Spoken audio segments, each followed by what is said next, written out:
house. On the top level, we have Kit's attic bedroom with her desk and her bed and her little nightstand. I don't have curtains or anything on the windows yet, but one of these days I will. And I'm also gonna put in the rafters that make it look more like an attic at some point too. I recently got Kit her little aviator doll. On the middle level is Kit's kitchen. So we've got her stove here with all kinds of things from her collection.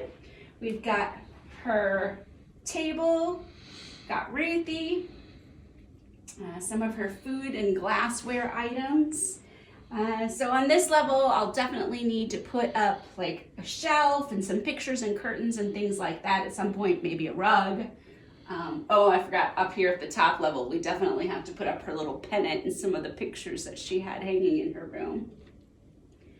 And then I decided my basement level was gonna be the laundry room. So we've got all of Kit's laundry pieces, and then I had a rocking chair and a table, so I put her newspaper and her radio and the telephone on the table. And then we've got Grace and the scooter down here too. So this is the laundry room. So I'll have to put in some things on the walls, some curtains, some carpeting for this level too. But basically that's Kit's new house, all 3 levels, and the stuff that I have for her collection fits in it nicely.